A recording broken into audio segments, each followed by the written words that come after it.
फिर लॉकडाउन लग गया। लॉकडाउन में श्री माता जी ने अचानक ही ये जूम के जरिए ध्यान करने लगी। मैं इंदौर टीम की कोई थी, ऐसे अचानक मिला। एक दो लिंक थे, वो अपना ध्यान करना और बैठ जाना। एक दिन उनका ध्यान कर रही थी तो आ नहीं रहा था ध्यान। कुछ सहजों का मेरे पास फ़ोन आया, तुम लगा के देखो प्रवीणा की ना आ नहीं रहा, उनसे पूछो। मैंने कहा मेरा भी नहीं आ रहा।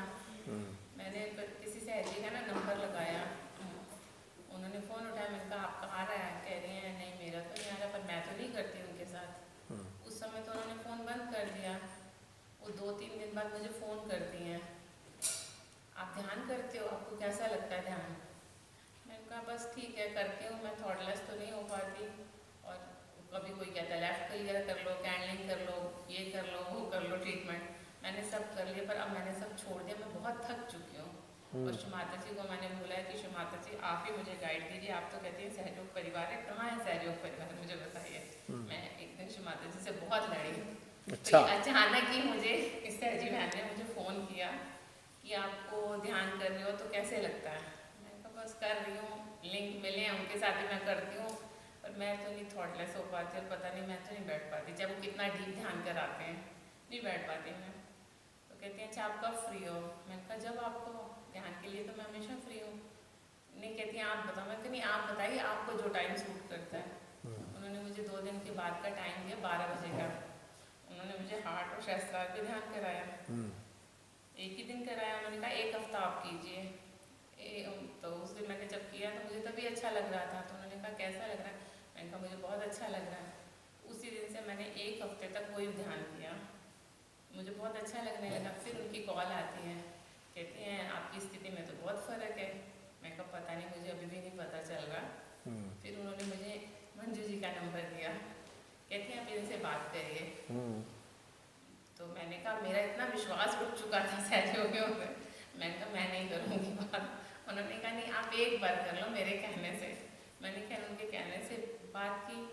फिर जब इनसे बात की तो ये मेरे लिंक में रही पूरे टाइम, मतलब, और मुझे गाइड करती नहीं कि ऐसे ध्यान करो। और ट्रीटमेंट भी सारे मतलब छूटते चले गए। जो थोड़े बहुत भी फंसी हुई थी वो भी इन्होंने सारे छुड़ा दिए। और मुझे ध्यान का मतलब पता चला कैसे ध्यान करना है। उसके बाद एक दिन अचानक इन्होंने वीडियो भेजी आपकी मुझे कि इस पे करो। तो मैंने इनसे बोला आपने मुझे पहले क्यों नहीं दी? आप दे दो। कहती हैं तब तक तुम्हारी स्थिति नहीं थी, मैं नहीं दे सकती थी।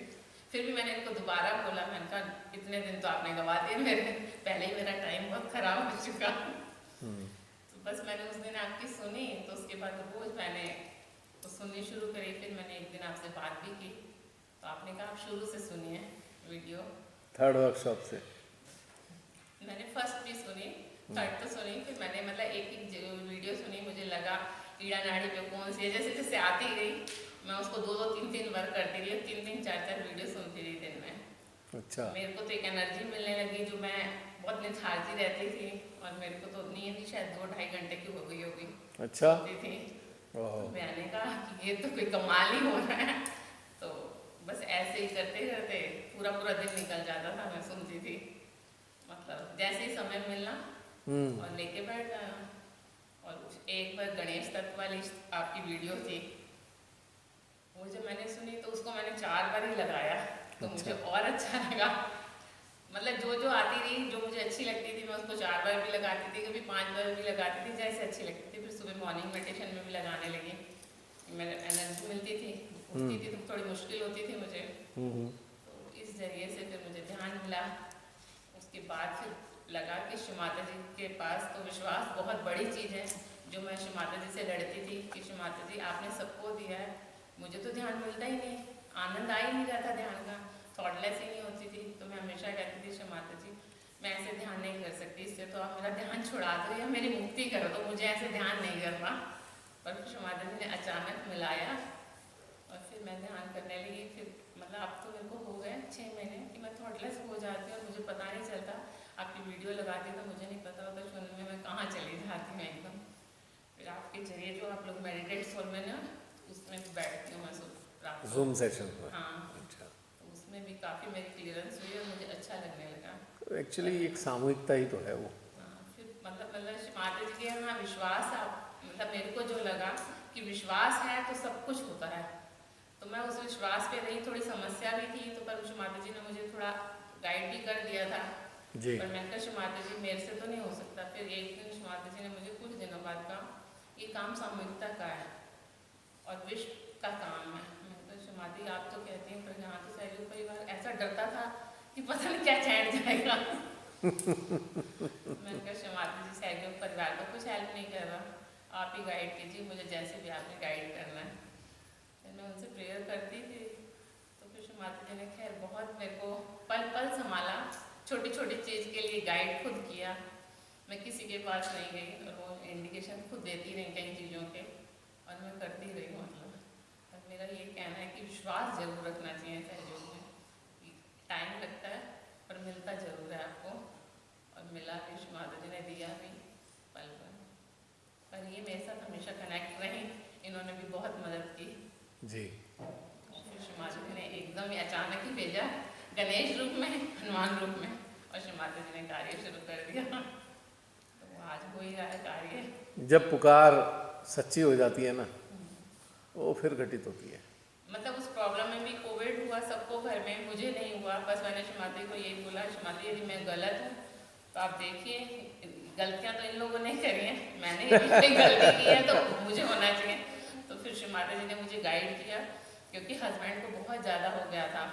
तो सब लोग आसपास वाले कहने लगे बड़ी लेडी पॉजिटिव है, कि मतलब इतने लोगों को घर में सबको ही था। उन दिनों तो मेड भी नहीं आ रही थी, पूरा काम था। तो आसपास वाले लोग इतना ज़्यादा वो करने लगे, मतलब तराई तराई मच गई हमारी सोसाइटी में, क्योंकि सबको नारियल पानी देना ये सब आपको पता देना ही पड़ता था, लाना ही पड़ता था। और इतना सारा नारियल लाओ।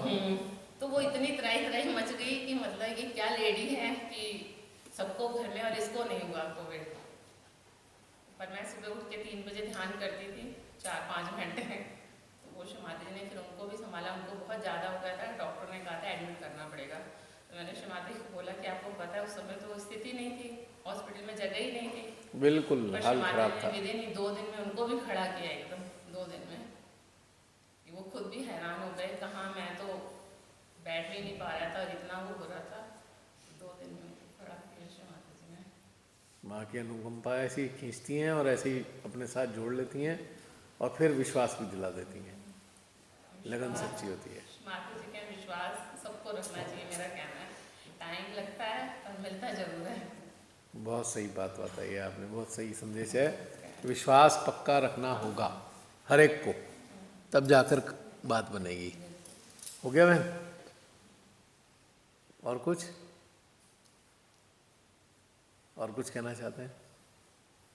समस्या तो सभी के साथ होती है, पर टाइम लगता है निकलने में, और श्री माता जी हमें गाइड भी करती हैं और निकालती भी हैं धीरे धीरे। ये वो तो है नहीं कि एक ही दिन में कोई चीज़ निकल जाए, उसके लिए आपको पेशेंस भी बहुत रखनी पड़ती है। हाँ, पक्की बात है। वो आपको धैर्य भी रखना पड़ता है, और रखना भी चाहिए। सहज में धैर्य और विश्वास दोनों चीज़ें जो मुझे समझ में आया है। मतलब बिल्कुल बिल्कुल, जो धैर्य रखता है तो इसका मतलब उसके अंदर समर्पण भाव है, तभी उसके अंदर धैर्य है। समर्पण प्लस धैर्य, समर्पण से धैर्य पैदा होता है। आप सेंटर्स के इतने मैसेज आते हैं कि तुम आती नहीं हो, सेंटर आती नहीं हो, ये हो जाएगा वो हो जाएगा, व्हाट्सएप पे बहुत मैसेज आते हैं। और मैं उनसे पूछा क्या हो जाएगा, पता नहीं, जो भी लिखते हैं इतना ज़्यादा कि नहीं आना चाहिए, कलेक्टिविटी नहीं मिलेगी तो पर प्रॉब्लम होने लग जाती हैं, जो भी व्हाट्सएप पे मैसेज आता है। पर मैं 1 साल से नहीं जाती अब किसी सेंटर से, निर्मल हम जाते हैं, जाएँ तो बाकी कोई सेंटर। अब देखिए ऐसा है ना कि अगर सब लोग समझदार हैं, थोड़ा चिंतन करते हैं, तो सहजियों को समझ जाना चाहिए कि परमेश्वरी ने एक घटनाक्रम अंजाम दिया पूरे विश्व में, कोरोना नाम का, जहाँ सेंटर बंद हो गए थे। ठीक है, तो इसका मतलब सेंटर बंद कराकर आपको कहाँ ले जाना चाहती हैं, वो सोचिए थोड़ी देर के लिए। समझ में आती है बात? कण से हटा के आप एग्जैक्टली आपको जो बाहर जो एक्टिविटीज़ कर रहे थे उसे हटाकर अंदर की एक्टिविटीज़ में इन्वॉल्व करना चाहते थे। वो जो समझदार सहजी थे उन्होंने वही काम किया, अंदर उतरना शुरू किया और प्राप्तियां हुई हैं। और जिनको समझ नहीं थी वो आज भी वहीं के वहीं हैं और परेशान हो रहे हैं। अब तो जो हाथ में था वो भी निकल गया हाथ से। और वो जो 2 साल का गहरी अपने अंदर उतरने का समय था वो भी गंवा दिया। अब कुछ नहीं हो सकता, ये बात पक्की है। जिन्होंने वो समय गंवाया है वो समय कभी हाथ में नहीं आएगा दोबारा। जिन्होंने इसका यूटिलाइज कर लिया, बस समझ लीजिए उनको एक अच्छी स्थिति निश्चित रूप से प्राप्त हो जाएगी, जिन्होंने इस कोरोना काल का इस्तेमाल किया है। तो हम लोगों पे भी उन्होंने अनुकंपा की, ऐसे ही सिलसिला शुरू हुआ जूम के ज़रिए, और बात बात में ऐसी जूम का हो गया, कोई था तो है ही नहीं। जूम वूम की बात तो बाद में हुई है। जसलीन कैसे हुआ था जूम का शुरू? ईस्टर पूजा थी हम्म, तो वो ऑनलाइन चल रहा था, तो पूनम दीदी और रमनी दीदी सजेस्ट कर रहे थे सब जगह हो रहा है ऑनलाइन मेडिटेशन, तो हम लोग भी स्टार्ट करते हैं, कुछ बात करो। फिर आपसे जब बात हुई तो आपने कहा ट्राई करते हैं, देखिए कैसा होता है। तो मुझे तो कुछ पता ही नहीं जूम। फिर ईस्टर पूजा से स्टार्ट हुआ था एक कैजुअल कॉन्वर्सेशन। फिर ईस्टर पूजा के नेक्स्ट डे फिर हमने मेडिटेशन का इंट्रो स्टार्ट किया। से रिहर्सल की थी तो एक दिन तो जूम रिहर्सल किसी को कुछ पता ही नहीं करना क्या है, कैसे होगा, क्योंकि जसलीन टीचिंग करती है तो उसको ये पता था कि उसके जूम से सेशन चलते हैं। तो हमने कहा भाई देख लो करके, हमें तो आता नहीं कुछ भी इसमें। तो इस तरीके से सिलसिला शुरू हो गया, लेकिन शुरू हुआ तो आज आपके सामने है, उसी का एक्सटेंशन है जो आप यहाँ बैठे हैं। और भैया मेरी 1 साल पहले आपसे बात हुई थी और 1 साल फिर बात की हुई, 1 साल बाद मुझे फिर आपकी वीडियो मिली। अच्छा, सेम वीडियो। मंजू जी ने भेजी, मतलब 1 साल पहले बात होती रही, मतलब 2 अच्छा। हफ्ते हुई। अच्छा, तो मेरे पास नंबर मिसप्लेस हो गया था, तो मैं शुमाते से प्रेयर करती रही, तो बस फिर मिला 1 साल बाद पूरे। वही है ना कि जब आपके लगने का टाइम आया तो हो गया। पर इतने टाइम तक तो लगे हुए थे, सुबह भी उठते थे, पर पता नहीं मतलब मिला बस है जो बहुत भटके मिला, 1 साल से जो मिलना नहीं मिला। वो आपने सुना है वो जगन्नाथपुरी में एक रथ निकाला जाता है विष्णु जी का, कितना बड़ा रथ होता है? और वो साल में एक बार निकलता है शायद, है ना? लेकिन उसको जो निकालने वाले लोग होते हैं ना, वो एक तरीके से सेलेक्ट होते हैं और वो तैयारी करते हैं उस रथ को चलाने की। एक दिन में नहीं होता वो सब कुछ, बड़ा विशाल रथ चलाना है, पूरी एक सेटअप होती है। इतने बड़े रथ को चलाना आसान काम है? इतनी बड़ी बिल्डिंग जैसा रथ, तो उसकी पूरी तैयारी रिहर्सल कर करा के तैयार होते हैं, और जब वो तैयार हो जाते हैं तब उस दिन रथ चला पाते हैं। यही बात होती है, जब समय आता है ना तब तक हमें तैयारी की जाती है, हमें तैयार किया जाता है कि उस चीज़ के लिए, ताकि उस स्थिति में हम आ जाएं। जिस सहजी बहन ने उनका नंबर दिया था ना मंजू जी का, आज तक नहीं पता वो कहाँ है। मतलब ऐसा मिरेकल्स हुआ कि उस लिंक के थ्रू नंबर, मतलब उन्होंने मेरे से बात की 2 बार ही, और उसके बाद पता देने वाला लापता हो गया। बस श्री माता जी से प्रेयर करी और अचानक वो मिली, और उसके बाद पता नहीं उनका कि कहाँ है, आज तक बात नहीं हुई। वो सब उनका नेटवर्क है श्री माता जी का। तो हो गया बहन। अब नंबर आता है हमारे बच्चे का, सामने बैठा है बच्चा ये, जिसका नाम है मुस्कान। तो मुस्कान अपनी यात्रा जर्नी का शुरुआत से लेके अब तक का लेखा जोखा दे दो सबको। मैं 18 इयर्स की थी, 12th ख़त्म करी, दिल्ली आई, और ऐसा था कि अभी जैसे 18 से आप एडल्ट होते हो, तब हुआ कि अब पेरेंट्स नहीं, अब श्री माता जी ने उनके चरणों में आने का मौका मिला, फिर वहाँ से जर्नी शुरू हुई थी। और जब मैं लेक्चर्स उनके देखती थी तो मुझे उनके वो वाले लेक्चर जिसमें वो आत्मा का वर्णन करते थे, उनसे बहुत अट्रैक्ट होती थी। मतलब मैं देख देख के आत्मा वाले लेक्चर्स पे करूँगी। वो कहते कि आपको आत्मा बनना है। मुझे नहीं पता आत्मा क्या होती है, पर तब होता था मुझे बनना है। क्यों बनना है? क्योंकि श्री माता जी ने बोला। और फिर मुझे और लोग से पता चला कि ऐसा होता है, कहते कि लेफ्ट, राइट और सेंटर है। तो वो बोलते हैं कि सेंटर में हमको रहना चाहिए, और कई लोग होते हैं जो सेंटर में रह पाते हैं। तो मेरे अंदर से आती थी प्रेरणा कि मुझे प्लीज़ किसी से मिलवा दो जो सेंटर में रहता हो। फिर मुझे मेरी मासी के 2nd फ्लोर पे एक लेडी रहते थे, वो ईवन सेंटर में थे, और अच्छा। उनके थ्रू मेरा भी वहाँ पे हुआ। और 2014 में ही मैं आई, 2014 में ईगल सेंटर में स्टार्ट हुआ आपसे है। जुड़ गई। फिर उसके बाद ऑर्गेनाइजेशन के साथ थोड़े टाइम के लिए ही जुड़ गई, मतलब आप कह सकते हो बहुत कम। फिर मेरा एक्सपीरियंस इतना अच्छा नहीं था उस साइड, तो फिर मैंने डिस्टेंस मेंटेन करा, क्योंकि मुझे मुझे मेरे अंदर जो क्वेश्चंस थे, और मैं उसे क्वेश्चंस नहीं बोलूँगी, जो मैं ऑब्जर्व कर रही थी, जैसे आपको आपके अंदर से कुछ एक है, अंदर एक आवाज़ है जो बोल रही है, पर आपको कोई ऐसा पर्सन नहीं मिला जिसने उस आवाज़ उस अंदर की आवाज़ को एक्चुअल में अपने शब्दों में बयान करा। वो मुझे आपसे मिला कि जो मेरे अंदर से आ रहा है वो एक्चुअल में किसी और को भी वैसे ही दिख रहा है। तो मुझे उससे अपने उस आवाज़ पे विश्वास हुआ कि ये जो बोल रही है वो सही है और उसको और बढ़ावा मिलना चाहिए। तो फिर उस आवाज़ का और लाउड होना ये भी समझ में आई, और जब आप उस आवाज़ पे चलते हो तो फिर बहुत सारे मिरेकल्स होते हैं, और वो आवाज़ ही शिवांश, अब तो मुझे उनकी भी बाइफिकेशन आ गई कि पहले मेरे को आत्मा ही समझ आती थी, पर अब जैसे ध्यान बढ़ता जा रहा है तो सब समझ में आया कि शिवांश भी हैं, आत्मा भी हैं, चेतना का बहुत ऊपर, मतलब मैं कहूँगी विकास हुआ है। ऐसा नहीं है कि मैं स्टॉप रही। थैंक्स टू श्री माता जी कि मेरा 2014 से ही जो कहते हैं कि आपका ग्रोथ हुई है, मैं कहूँगी कि हाँ जी ग्रोथ हुई है। ये चीज़ समझती हूँ कि हम लोग का जो जन्म यहाँ पे हुआ है किस लिए है, वो पहले ये चीज़ें दिमाग में नहीं आती थी। तब आप बोलते थे कि जब आप बड़े हो जाओ, मतलब थोड़ी सी एज आएगी फिर ये चीज़ें समझ में आएंगी, जो कि अब मुझे समझ में आ रही है कि जैसे अब ये क्वेश्चन आता है अंदर से कि जन्म क्यों हुआ? क्या सिर्फ करियर के बाद आपकी शादी हो जाएगी, फिर बच्चे हो जाएंगे, फिर मर जाएंगे? तो यही करने के लिए थोड़ी ना आया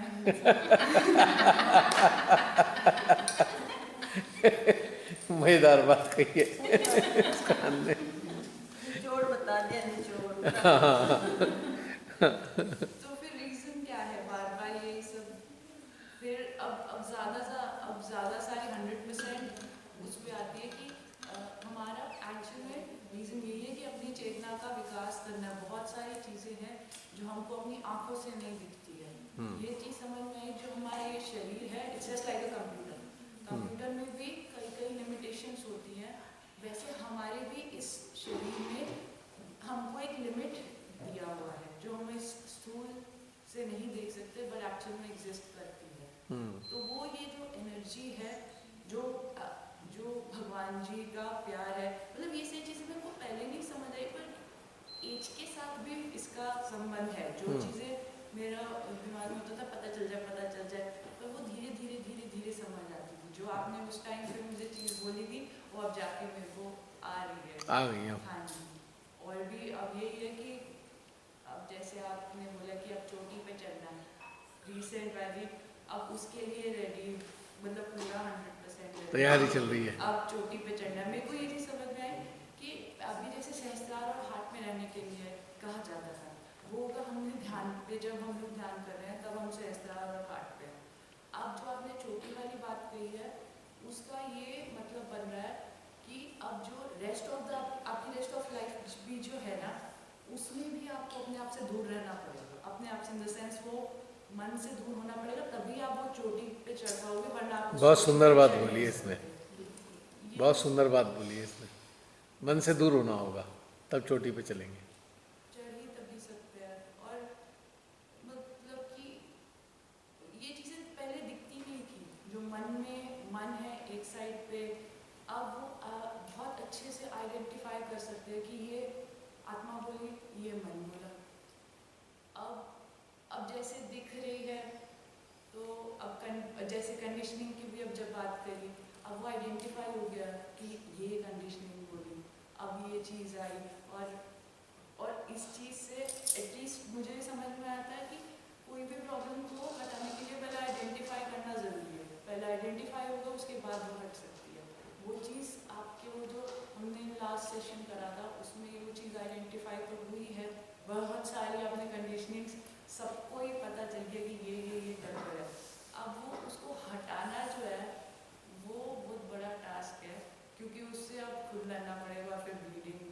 बड़ा टास्क नहीं है। शिवांश बन जाओ, आसान। सारा फोकस शिवांश पे।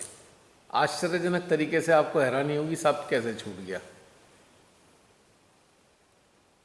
महसूस करना है हम ही है, हम ही है और कोई नहीं, हम ही है। हमारे अंदर नहीं है वो, हम ही है। ये पॉइंट समझने की बात है। ऊपरी तौर से कहेंगे हमारे अंदर है, नहीं, हम ही हैं। हमारे अंदर हम ही हैं उस रूप में। अंतर है दोनों बातों में। चाहते तो यही है, पर जैसे हम अपनी प्रैक्टिस, दिनचर्या में आते प्रैक्टिस, हैं ना, प्रैक्टिस। तो वो हिल जाती है। और दिनचर्या हमें कोशिश रहेगी। कुछ नहीं होती, प्रैक्टिस होती है।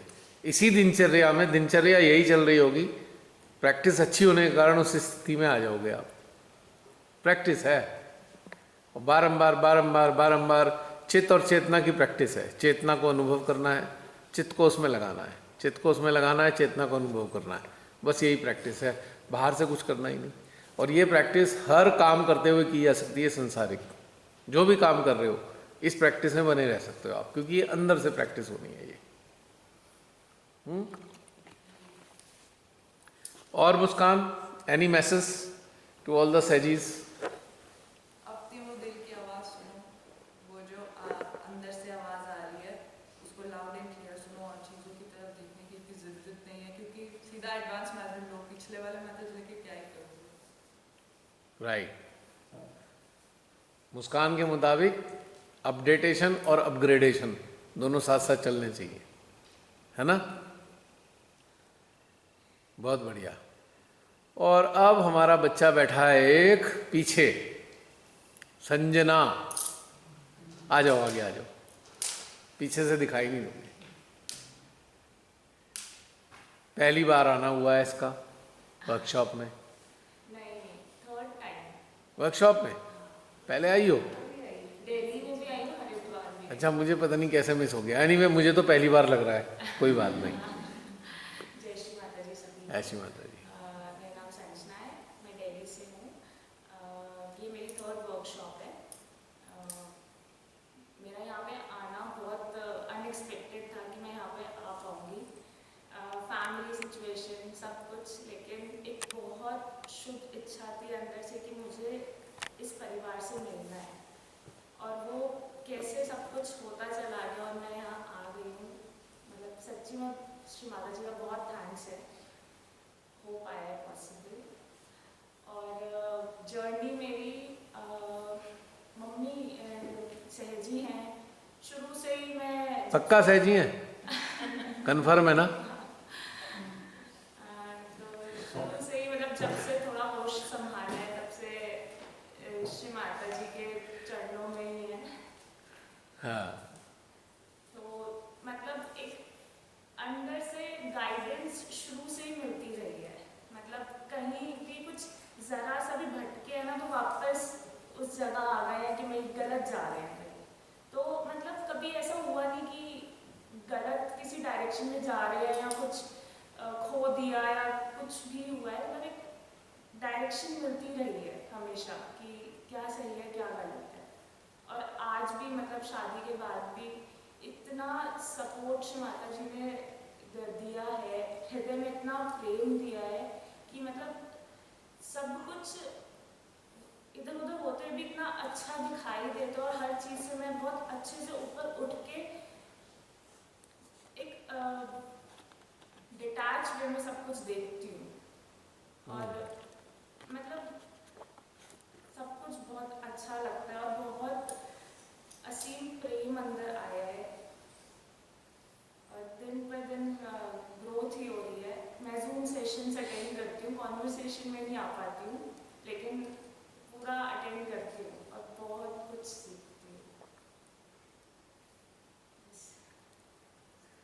और जो आप करते हो, जो फैमिली मेंबर्स हैं, उन पे कोई इसका एडवर्स इफेक्ट या पॉजिटिव इफेक्ट? नहीं, no response. No response, neutral. Neutral. ये तो बहुत बढ़िया है। बहुत बढ़िया है, एक्चुअली बहुत बढ़िया है। पॉजिटिव नेगेटिव दोनों ही कंडीशन गड़बड़ होती है, क्योंकि नेगेटिव कई बार पॉजिटिव हो जाता है, पॉजिटिव कभी नेगेटिव हो जाता है। हाँ लेकिन न्यूट्रल बेस्ट है, हाँ, ना इधर में ना इधर में। कुछ नहीं कहता। Very good.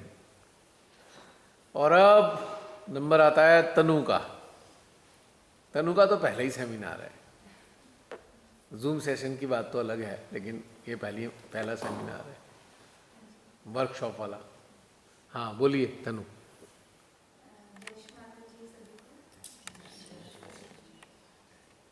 मेडिटेशन तो मैं बहुत शुरू से कर रही थी।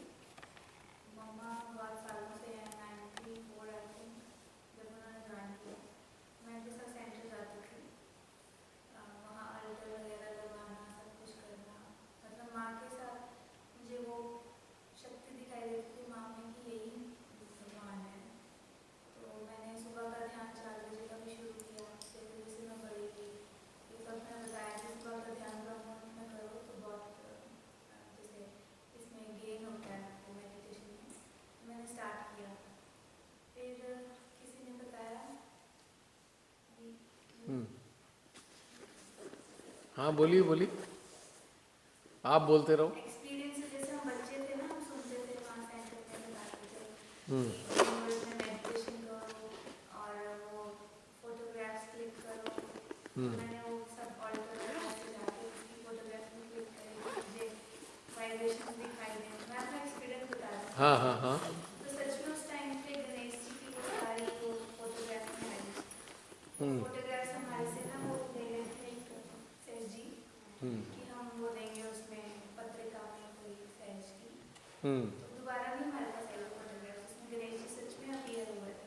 मैंने मतलब पूरे लगन से सुबह का ध्यान करना है, मेरी फोटोग्राफ में गणेश जी आ गए। तब मैं बच्ची थी, छोटी थी। वो ध्यान और मतलब माता जी के प्रति और ज़्यादा पक्का हुआ कि मुझे यही परमात्मा है जिसको मैं ढूंढ रही थी। पर जो चीज़ें मुझे अंदर से नहीं अच्छी लगती थी वो ये था कि जो ये सब इन्होंने भी बताया कि बंधन लोग जो मतलब एक्सप्रेस करने का वे है, वो मुझे कभी भी वो अंदर नहीं टच किया। और मैं चाहती थी कि इस लेवल से और ऊपर बढ़े, मेडिटेशन और अच्छी हो। वो टाइम आया 2019 में जब जूम सेशन आया। मम्मा तो बहुत वर्कशॉप्स अटेंड कर चुके थे, तो मैं अपनी गृहस्थी में कह लो कभी बच्चे ठीक नहीं है, कभी कुछ, जब मेरा टाइम नहीं आया था तब वो आया 2019 में 20 जब कोरोना आया। मैंने फर्स्ट टाइम इनका जूम सेशन अटेंड किया और मुझे सच में लगा कि इससे बेटर वे तो हो ही नहीं सकता मेडिटेशन का। मैंने सच में अपनी आत्मा स्पर्श किया जिसको मैं ढूंढ रही थी इतने सालों से। फिर वो सब चीज़ें बेकार लगी जो हम करते थे, वो सब छूट गया और यही साधना इसी में जुड़े और अब तक अपने आप को इम्प्रूव कर रहे हैं डे बाय डे। अभी जो लास्ट सेशन में हमको बताया, कंडीशनिंग भी हटी। एक छोटी सी बात थी जो मैंने 2 साल में आपके सामने रख रही हूँ कि डाइटिंग करी, तो मैं डाइटिंग को लेके भी इतना ज़्यादा हो गई थी कि मैं मतलब वो एक लिस्ट बनाई हुई थी, मैंने इसके अकॉर्डिंग ही खाना है, मैंने वो भी छोड़ी लास्ट सेशन में। 1 मंथ ही हुआ ये करे। मतलब काफ़ी कुछ जूम सेशन से क्लियर होता है। बाकी तो करती तो परमेश्वर ही हैं, अपने चरणों में लाती, कंडीशनिंग भी वही हटाती है, सब कुछ वही करती है। ढूंढ रहे थे माँ को, एक बस जरिया मिला, माध्यम मिला और जुड़े और बस अपने शिवांश बनना हमें, बस और कुछ नहीं। शिवांश बनना क्या होई, बस महसूस करना है। और इस वर्कशॉप में आने का मेन मोटिव ये भी है कि मैं वो जैसे सबको फील होता है, मैं भी उस स्तर पे सबके साथ जुड़ के वो सब मेडिटेशन करते रहे और मैं भी आती हूँ कलेक्टिवली उस चीज़ को फील करूँ। बहुत सुंदर तनु। सबसे अच्छी बात तनु की ये लगी कि मैंने एक डाइट प्लान किया और उसमें बिल्कुल कंडीशन हो गई और मैं सबसे पहले उसे ही छोड़ा। इनको पता है ये चीज़, मैंने कभी नहीं नहीं, मैं कह रहा हूँ इसके अंदर एक कितना बड़ा मैसेज छुपा है। मतलब एक तनु की एक छोटी सी बात में इतना बड़ा मैसेज हमारे लिए है। मैंने अंकल आज तक कभी घी वाला फुल्का नहीं खाया था, अभी थोड़े 10 दिन पहले मैंने खाया। वो अच्छा। कंडीशनिंग सबसे बड़ी थी, मेरा लग जाता था मैं वापस भेज देती थी, मैंने नहीं खाना। इनको पता ये बात, आप तो छोड़िए। मैंने देखो एक बात बताऊं मैं आपको, इसमें कितना बड़ा मैसेज ये है कि आप मेंटल लेवल पे कुछ ले रहे हो बाहर से, आप उस पर स्टिक हो जाते हो, चिपक जाते हो, और फिर उसके अंदर आप गुलाम बन जाते हो उस चीज़ के। क्योंकि किसी ने कह दिया ऐसा करना है, ऐसा करना है, आप उसको गुलामी कर रहे हो, यानी कि आप उस बंदे के स्लेव बन गए जो ये कह रहा था ऐसा करना है, ऐसा करना है, ऐसा करना है, बिना किसी ये समझे कि जो चीज़ हम छोड़ रहे हैं वो हमारे लिए फ़ायदेमंद थी, हमें वो छोड़नी नहीं थी। अगर आप देसी घी खाना बंद कर देंगे, जानते सारे जॉइंट फ्रीज होने लगेंगे, पता है आपको नहीं ये बात। लेकिन घी तल के नहीं खाना है, आप कच्चा खा सकते हो। कच्चा सा मतलब रोटी पे लगा लिया, दाल सब्जी में डाल लिया। हमारे जो पहले की पीढ़ी थी, कोई मरगिल्ली दिखाई देती है आपको? सारे ताकतवर हुआ करते थे, ताकतवर थे। इतने मरगिल्ले देखें कभी? जितने मरगिल्ले हम लोग आज की तारीख में हैं, इतने मरगिल्ले हमारे दादा वगैरह थे। तो कोई कहे भाई वो इतने ताकतवर को थे, अजीब उन्होंने असली चीज़ खाई हुई है। असली चीज़ क्या है? आज भी असली चीज़ हमारे पास है, देसी घी असली है, घर में निकालते हैं, मिलावट का तो नहीं है ना वो, तो खाओ उसे, कौन मना कर रहा है। लेकिन अब अति हर चीज़ की खराब है। पहले घी ऐसे डाला जाता था, दाल में डाला, देखा कितनी उंगली डूबी घी में, इस हिसाब से खाते थे लोग। पता है आपको? इतना घी खाते थे। और घी खाने से लाभ क्या होता था जानते हैं? कॉन्स्टिपेशन नाम की चीज़ वो जानते नहीं थे। कॉन्स्टिपेशन किसे कहते हैं? देसी घी का कमाल है ये।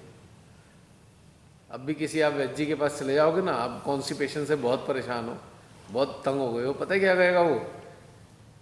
3 दिन लगातार 50 ग्राम देसी घी दूध में डाल के 3 दिन लगातार पीना है मिनिमम, वरना 1 हफ्ता भी पी सकते हो। पता लगा आप ठीक हो गए, सारा पेट वेट ठीक हो गया। ये उसका चमत्कार होता है। और हम उसे ही छोड़ देते हैं, क्योंकि ये जो छुड़वाने वाले कौन है? छुड़वाने वाले आते हैं हमारे, वीडियो बना बना के आते हैं, ये मत करो, वो मत करो। ये कौन लोग होते हैं? ये उन कंपनियों के लिए प्रोपोगेशन करते हैं जो कंपनियां इतने सारी खाने की चीज़ें बनाती हैं। समझ रहे हो आप? इतनी सारी खाने की चीज़ें बनाती हैं और आर्टिफिशियल सिंथेटिक प्रोटीन बनाती हैं, ताकि उनका सिंथेटिक प्रोटीन खाओ आप और ओरिजिनल प्रोटीन या फैट को आप त्याग दो और आप बीमार पड़ने लगो। जब बीमार पड़ोगे तो फार्मास्यूटिकल कंपनियों का धंधा भी बढ़िया चलेगा। अगर आपको जागरूक हैं तो मैं तो एक सिंपल सी थ्योरी जानता हूँ। हमारे जो 2-3 पीढ़ी के लोग जिस तरीके से खाना पीना रखते थे, उस खाने पीने को अपने जीवन में उतार लो, बीमार नहीं पड़ने के आसानी से। ये जो आजकल के चोचले वाले चीज़ें चली है ना, ये करना है वो करना है, डाइट प्लान, ये सब एक प्रोडक्ट है, ये प्रमोशन है बहुत सारी चीज़ों का। ये प्रमोट करते हैं बहुत सारी चीज़ों को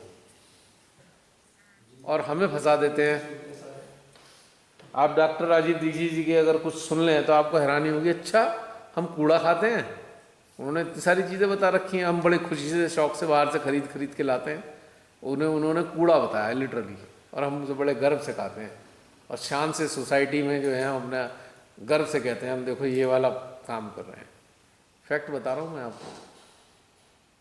खैर ये तो एक अलग बात हो गई। तो तनु ने कंडीशनिंग की बात बताई है, और कंडीशनिंग के ऊपर आप सब जानते हैं कितने प्रकार की कंडीशनिंग सुबह से रात तक हमारे जीवन में प्रवेश कर जाती है दबे पांव। हमें पता भी नहीं चलता कि हम कब कंडीशनड हो गए हैं। अब आप देखिए हमारे सहजी कितने कंडीशनड हो गए। जो कंडीशनिंग पहले अलग अलग रिलीजन ने इकट्ठी कर रखी थी, वो सारी की सारी अब बिल्कुल एक तरीके से निचोड़ बनकर सहज के अंदर आ गई। अब इतना भयानक कंडीशनिंग चल रही है सहज में भी, और हर चीज़ से चिपक गए। कंडीशनिंग की एक ही पहचान है, कोई भी ऐसी चीज़ मेडिटेशन को छोड़कर, मेडिटेशन का मतलब कर्मकांड मेडिटेशन के नहीं, गहनता में उतरने के लिए ध्यान में एकाकार होना, निर्विचारिता के, निर्विचारिता से एकाकारिता, फिर निर्विकल्पता से एकाकारिता, निर्विकारिता से एकाकारिता, निर्लिप्तता से एकाकारिता। इन सब चीज़ों को अगर छोड़ दें तो बाकी हर चीज़ कंडीशन कर रही है हमें, जो भी हम रिसीव करते हैं, अडॉप्ट करते हैं। बारीकी से देख के देखिएगा, जो भी प्रोसीजर आप अपना लोगे आप उसी के गुलाम बन जाओगे कुछ समय बाद। जो भी तरीका, कोई भी एक सेटअप आपने अडॉप्ट किया, कुछ दिनों बाद आप उसके गुलाम मिलोगे। लगता है नहीं? वही चीज़ हमें पकड़ लेती है। और कंडीशनिंग का अगर बहुत शानदार एग्जाम्पल देखना हो तो मैरिज सेरेमनीज में जो होते हैं, डिज़ाइनिंग, फैशन, आप उसमें देख सकते हैं सीवियर कंडीशनिंग। 2000 तक केसेस ऑफ सीवियर कंडीशनिंग, क्योंकि एक सेटअप एकता कपूर के सीरियल में लॉन्च हुआ और आपको अगली ही कोई शादियां होंगी चारों तरफ, उनमें वही सारा गेटअप और वही ड्रेसेस आपको मिल जाएंगी। यानी कि एकता कपूर बैठकर कंडीशनिंग पैदा कर रही है आप सबके अंदर, और आप सब कंडीशनड होके अपने आप को बहुत खुशकिस्मत समझ रहे हैं। अगली बार अगले सीरियल में कोई नया गेटअप दिखाती है आपको, आप फिर नए गेटअप में आने की कोशिश करते हैं। मैं ये दोनों की बात कर रहा हूँ, स्त्री पुरुष का मैटर नहीं है, जेंट्स और फीमेल्स का दोनों में ही ये सब चल रहा है। सीरियल्स के अंदर दोनों के ही अलग अलग तरीके के ड्रेसें और ये वगैरह दिखाते हैं।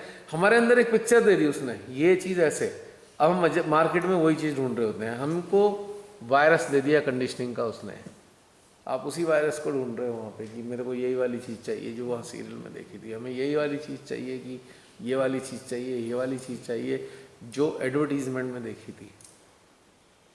एडवर्टीजमेंट ने हमें कंडीशनड कर दिया, हमारी विवेकशीलता को नष्ट कर दिया। जो एडवर्टीजमेंट हम देखते हैं, हम उसके गुलाम बनते जा रहे हैं। हर चीज़ में देख लीजिए आप, कोई सा भी एडवर्टीजमेंट, चाहे वो यूट्यूब पे हो, चाहे वो टीवी पे हो, चाहे वो किसी भी तरीके का ऐड आप देखेंगे, धीरे धीरे आप उसके गुलाम हो जाएंगे। आप जो आपके पास है उसे आप भूल जाएंगे, जो अच्छी चीज़ें आपके पास, वो चीज़ अपनाएंगे नहीं, आपको बस वही वाली चीज़ चाहिए जो ऐड में देखी थी। तो ये कितनी भयानक स्थिति है समाज की। और मैं उस वाले बारे में बात नहीं करना चाहता, जो एक विशेष वर्ग का मीडिया है, वो तो क्या बना रहा है आप समझ लीजिए समाज को। तो बहुत विकृत रूप है कंडीशनिंग का, जो आपको चारों तरफ दिखाई देता है। यहाँ हम कंसर्न हैं खाली सहज योग से, तो सहजीज भी कितने बुरी तरह कंडीशन है इन सारे एडवर्टीजमेंट से, इन सारी चीज़ों से। ये आप अंदर से शांत होकर देखिएगा कि हम किन किन चीज़ों को कैसे कैसे अपनाए जा रहे हैं बिना सोचे समझे। और यही चीज़ हमारे अंदर की पीस को ख़त्म कर रही है। पीस कैसे ख़त्म होती है? अभी पता लगा एक घर में एक शादी तय हो गई, महीना 2 महीने बाद शादी है। जिस घर में कार्ड गया हुआ है नज़दीक रिलेशंस में, वहाँ पे कोराम मच जाता है। क्यों कोराम? नेगेटिव वे में नहीं कह रहा मैं, इसलिए कि अब उसकी तैयारी भी एक कोराम होती है, आफत होती है, पूरी जान आफत हो जाती है। क्योंकि एक मुसीबत है, जो वार्डरोब है भरा पड़ा है। पिछली जो शादियाँ हुई थी सब में वो ड्रेसेस पहनी जा चुकी हैं, अब अगली वाली में तो वो नहीं पहनेंगे। चाहे मेल्स भी ऐसा करते हैं, ऐसा नहीं है कि आपकी बात कर रहा हूँ हम लोगों की। अब ये वाली तो हमने पहले पहनी थी, इसमें दोबारा नहीं पहननी है हमें। हो गई मुसीबत शुरू। अब हर रोज़ शॉपिंग करने जाएंगे। अब विशेष प्रकार का शेड ढूंढना है जो हमारे पास पहले से नहीं है, और डिज़ाइन भी वो वाला नहीं होना चाहिए जो पहले से है। हो गई आफत एक जान को। अब उस चीज़ में फंस गए हम, बुरी तरीके से फंसे हैं ना। और फिर ढूंढे जा रहे हैं, और नहीं मिल रहा तो खींच हो रही है। हमने बड़ी मुश्किल से किसी को ढूंढ के लाए और कपड़े बनवा लिए, पता लगा हमसे पहले कोई हमारा नज़दीकी वो पहने बैठा है। अब तो ट्रेजेडी हो गई। अब हमारा इतना अच्छा मूड 2 मिनट में चौपट होता है। ये कंडीशनिंग की बुरी दशा है।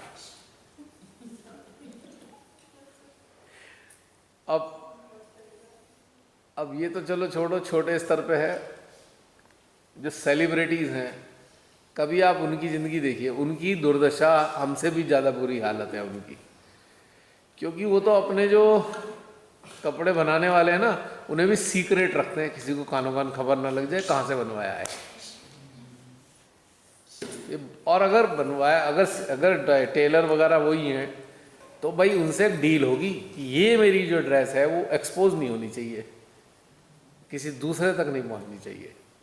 खैर मैं मजाक नहीं कर रहा, ये एक बहुत बड़े कंडीशनिंग के विकृत रूप हैं, विकृत। अब वो लोग तो इस बात को नहीं समझेंगे, उनका तो पैसा ही उससे आता है, लेकिन हम और आप, हम एक साधारण जिंदगी जीने वाले लोग हैं। दूसरा, अब श्रीमाता के अनुयायी भी हैं, तो हमको ये बात बहुत गहराई से समझनी चाहिए कि यार ये चीज़ें तो हमें गुलाम बना रही हैं। अगर ये चीज़ हम नहीं कर पा रहे तो हम तो बहुत बुरी परेशानी में फंस जाते हैं, हमारे अंदर तो उदासी आ जाती है, दुखी हो जाते हैं हम लोग। इसका मतलब कंडीशनिंग कितनी गहरी है, होता है ना ऐसा। और ऊपर से किसी की मैचिंग ना मिले फिर तो बहुत मुश्किल हो जाएगी। ये कहने का मतलब सारा ये है कि कंडीशनिंग कितनी ज़्यादा हावी है हमारे ऊपर।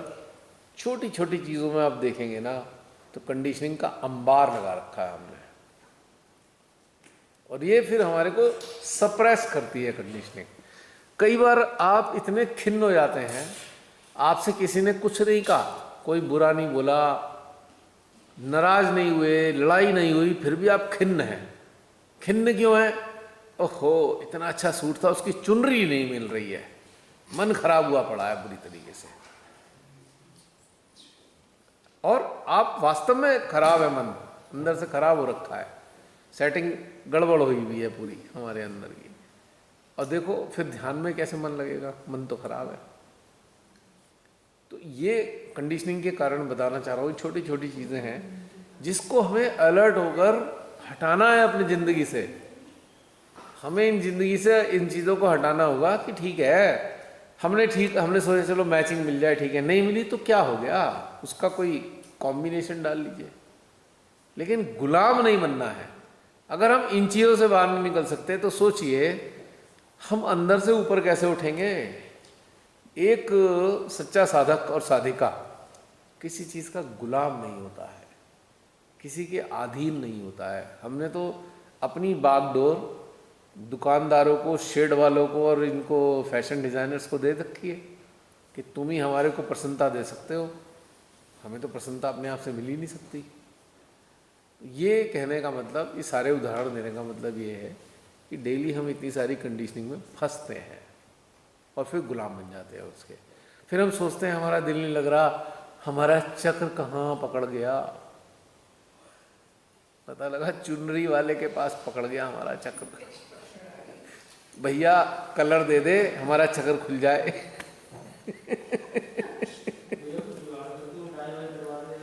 हैं?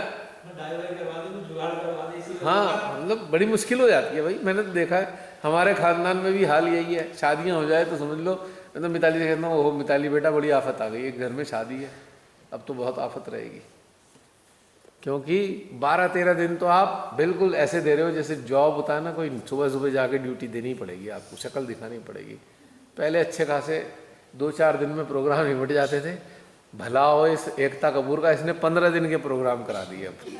अब रोज जाओ। अब कब आज ही मेहंदी है, आज वो क्या होता है वो बान पता नहीं क्या क्या, जो 1-2 दिन में प्रोग्राम हो जाए वो अब 1-1 हफ्ते में होते हैं। बहुत परेशानी होती है, मेरे जैसे को तो बहुत तकलीफ होती है।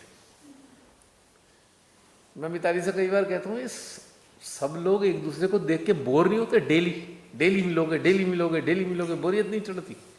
और प्यार बना रहेगा क्या डेली मिलने से? 10-5 दिन में 20 दिन में मिलो तो अच्छा लगता है। लगता नहीं कभी वैसे? पर क्यों लगेगा? अंदर तो ये है ना, अच्छा आज नई ड्रेस पहन के जाएंगे और नई ड्रेस एक दूसरे को देखेंगे तो कितना मजा आता है। मिताली भी यहीं बैठी है, इससे पूछो, एक हफ्ते की मतलब एक ही हफ्ते की 1 हफ्ते वाली ड्रेसेज ही होंगी, फिर शादी होंगी तो नहीं, अगर घर में नज़दीक है तो। वैसे तो ये अच्छी है, इसे कोई फर्क नहीं पड़ता कि दोबारा 4 बार रिपीट करनी है कि 6 बार, लेकिन गलती से अगर शादी घर में हो गई यानी कि नज़दीक रिश्तों में, तब तो भाई इसको भी सोचना पड़ता है। फिर तो एक पूरी एक सेटअप है ना पूरा। और ये भला हो, ये आजकल जो इवेंट मैनेजर्स होते हैं, इन्होंने तो शादी को एक पूरा इवेंट बना रखा है, कई तरीके से डिवाइडेड है। पहले प्री वेडिंग शूट होगा, उसके बाद पोस्ट वेडिंग शूट होगा। मजा ले उस पोस्ट वेडिंग शूट में नज़दीक से नज़दीक रिश्तेदार भी पास पटकने दें उसे ब्लेसिंग देने नहीं जा सकते आप। अच्छा, तो शादियाँ भी कितने साल टिकती हैं अनफॉर्चुनेटली? हैं? शादी टिकती कितने साल है इसी सब? नहीं, खैर हमें ये वाली नहीं बात कहनी चाहिए, तो ईश्वर जाने, लेकिन फिर भी इतना तामझाम कितनी आफत होती है। नहीं है कहने का मतलब। और आजकल तो हाल ही हो गया हमारे क्षेत्र में, तो ये हो गया है, बाकी आप लोगों का तो पता नहीं। भैया वरमाला पड़ेगी 12 बजे के बाद ही, सब थक थका के खा पी के सब चले जाते हैं, बस घर के 2-4 जने रह जाते हैं, तब वरमाला होती है। पता ना कहाँ छुपे रहते हैं। अब पता लगता है जी वो शूट चल रहा था अंदर, या कोई ऐसी चीज़ फंस गई कि वहाँ पे वो चले गए, क्या कहते हैं, मेकअप वेकअप कराने, तो लड़की तो आई नहीं 4 घंटे तक, मेकअप भी पूरा नहीं हुआ, और सारे बेचारे रिश्तेदार थक गए इंतजार करते करते, कब आए कब आए कब आए, इतनी देर में खा पी के चले जाते हैं वो। हमारे यहाँ तो ऐसे ही अक्सर होता है। कहने का मतलब ये सब बातें क्यों बता रहा हूं मैं?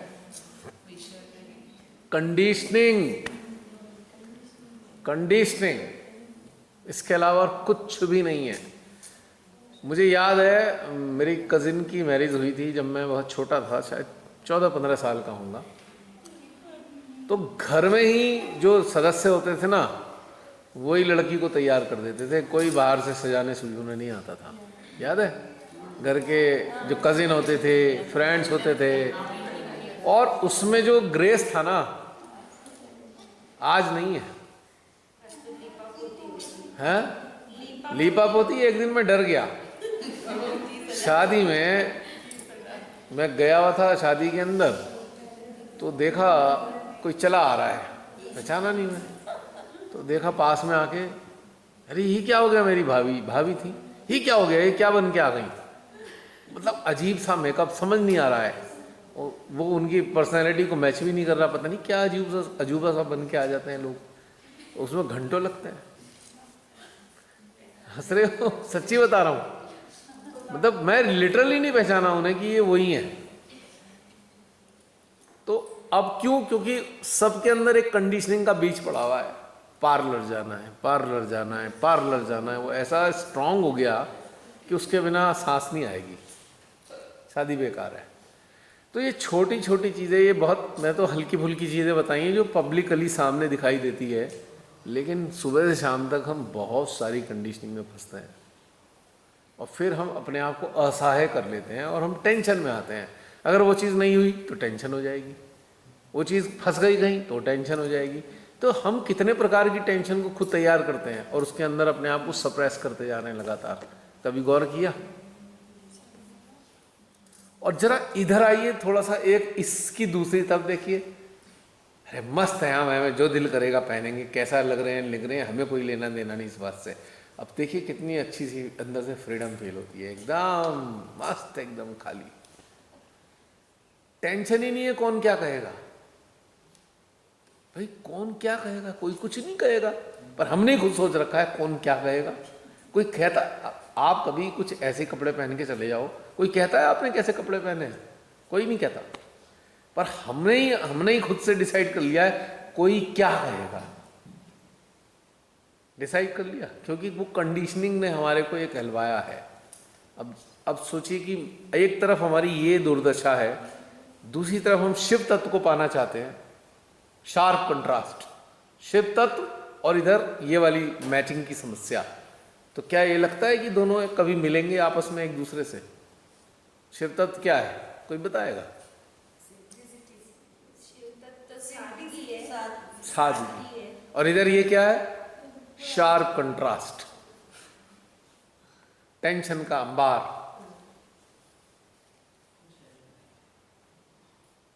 कुछ दिनों बाद तो बाहर देखा मैंने विदेशों में, कुछ दिन बाद तो बाल भी उसी रंग के होंगे जिस रंग की ड्रेस होगी। बाहर में ऐसा चलता है ना? लाल सूट है तो लाल बाल, ग्रीन है तो ग्रीन बाल। तो ये सब क्या चीज है जानते हो? It's a conspiracy. कॉन्स्पिरेसी किस चीज की चल रही है सोसाइटी में?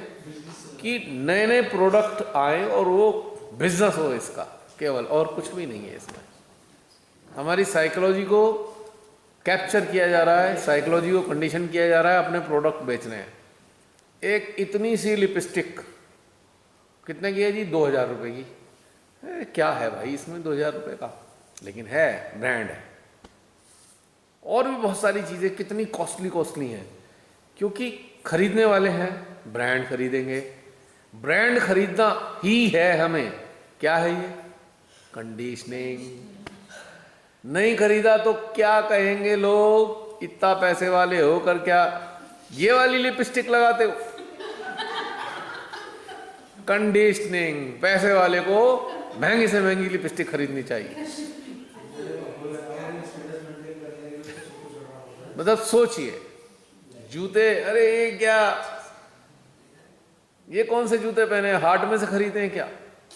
प्यूमा का कहाँ है जूता? इतने पैसे कमाते हो, क्या जोड़ रहे हो? ऐसी वाली बातें सुनते हैं लोग। क्योंकि अगली बार वो कहेगा नहीं भैया प्यूमा ही खरीद के लाऊंगा, चाहे नकली खरीदूं। लेकिन कम से कम ये कहेंगे तो नहीं मेरे को। ये सब कंडीशनिंग। ब्रांड क्या है? कंडीशनिंग का एक जीता जागता स्वरूप।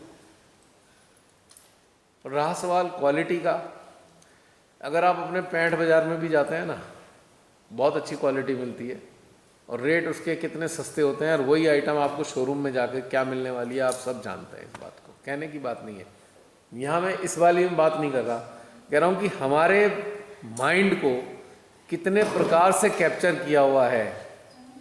अब चूंकि ये बातें इसलिए कह रहा हूँ कि हमारा संबंध है साधना से। हम सब यहाँ बैठे हैं साधना में उन्नत होने के लिए, और उस उन्नत होने के लिए हमें उन बाधाओं को हटाना है जो बाधाएं हमें रात दिन ऊपर नहीं उठने देती। हम चिंतन करते हैं बहुत ऊंचा उठने की, पर जब समीक्षा करके देखेंगे ध्यान में तो पाएंगे हम तो इतनी सी चीज़ों में अटके हुए हैं। छोटी छोटी चीज़ें इतनी चीज़ों में अटके हुए हैं, जैसे पैरों में किसी ने कांटे वाले तार बांध दिए हों और हम जाना कहाँ चाहते हैं? चोटी पर। Sharp contrast. यानी कि हमें ये समझना होगा अगर ये छोटी छोटी चीज़ों को लेकर हम चलेंगे तो हम चोटी पर नहीं पहुंच सकते। तो ये कहने की बात थी, थोड़ी सी समझने के लिए। और उम्मीद करता हूँ जो कंडीशनिंग की बात अभी आई थी उसको एक एलैबोरेटेड फॉर्म में आपके सामने आया है। तो जिस चीज़ को हमें प्राप्त करना है अंदरूनी स्तर पे, तो उस चीज़ के लिए हमें उन बाधाओं को भी नष्ट करना होगा। अब ये बाधाएं जो हैं मंत्र लेके ठीक नहीं होने वाली। कोई मंत्र ले लो भाई, चलो ये बाधाएं हट जाए, क्योंकि ये बाधाएं हमने खुद ला दी हुई हैं, ये मंत्रों से जाने वाली नहीं है। ये वो काई है जो बरसों से हमने अपने अंदर जमाई हुई है, और इस काई को निपटाएंगे तो आप देखेंगे आप स्वतंत्रता का अनुभव करेंगे, उस स्वतंत्रता का जिसकी आप कल्पना ही नहीं कर सकते। कभी उल्टे सीधे कपड़े पहन के देखिए, मैं ईमानदारी से कह रहा हूँ, आपको सबसे ज़्यादा मजा आएगा।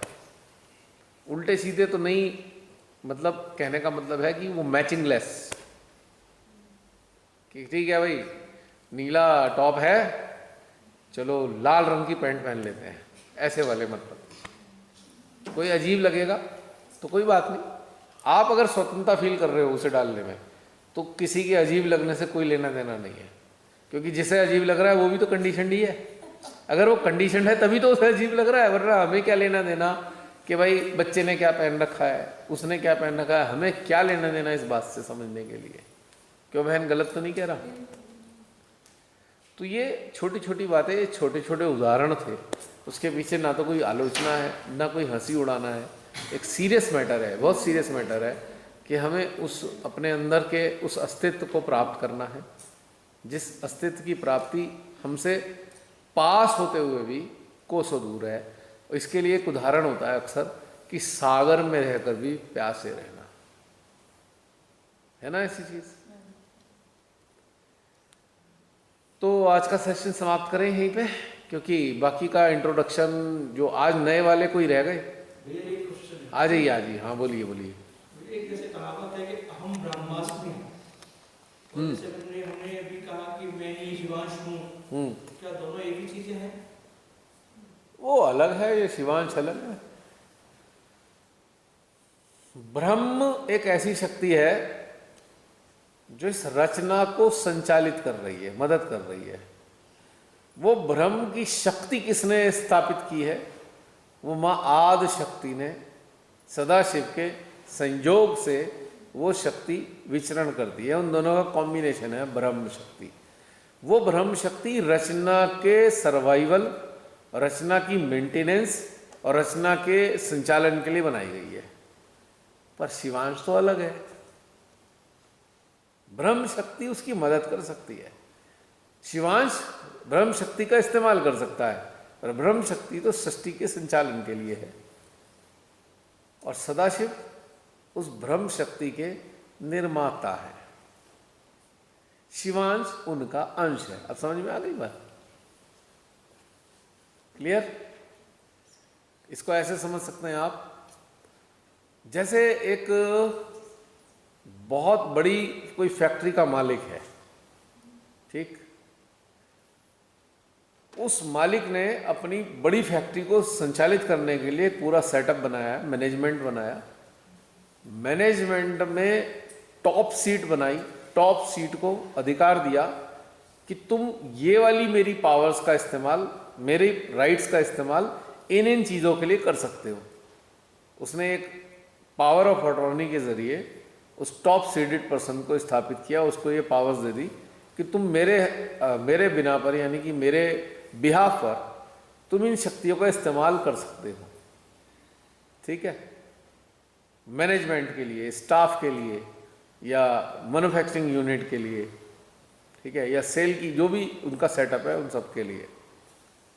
तो ये उसके पास, उसने अपनी शक्ति, मालिक ने अपनी शक्ति एक डायरेक्टर को दे दी, डायरेक्टर को दे दी। ठीक है? अब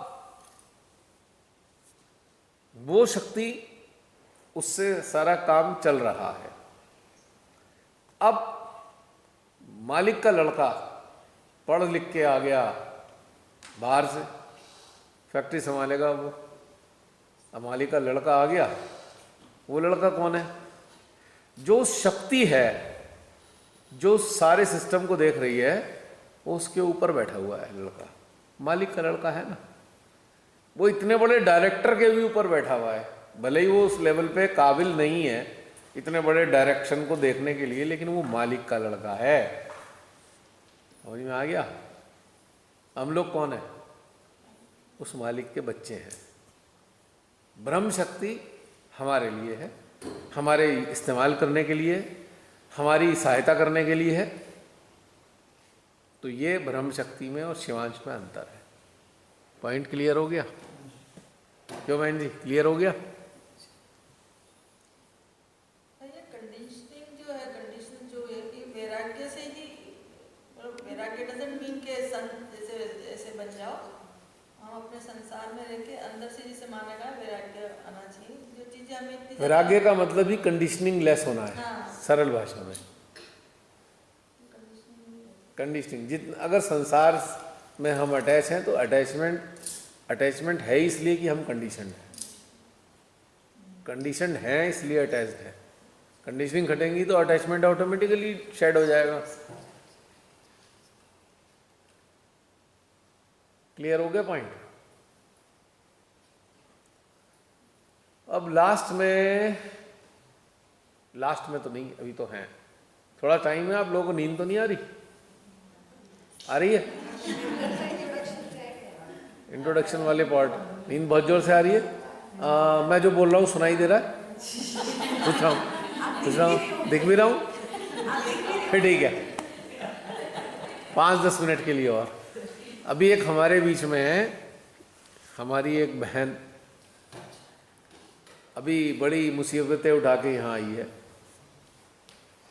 वो बड़ी उलझनों में घूम फिर के आई हैं यहाँ पे। निशा, आज की यात्रा का वर्णन तो कर दो। कहाँ से आई हो, कैसे आई हो? आश्चर्य होगा आपको इसकी बात सुन के यहाँ आने की। मुझे भी बड़ा हैरानी हुई जब मुझे पता लगा। तो इसे तो आपको जरूर सुनना चाहिए। हाँ निशा, मेरी तबीयत ना काफ़ी खराब थी, मेरी मम्मी की डेथ। एक मिनट होल्ड करना, सॉरी एक सेकंड, ये बेचारा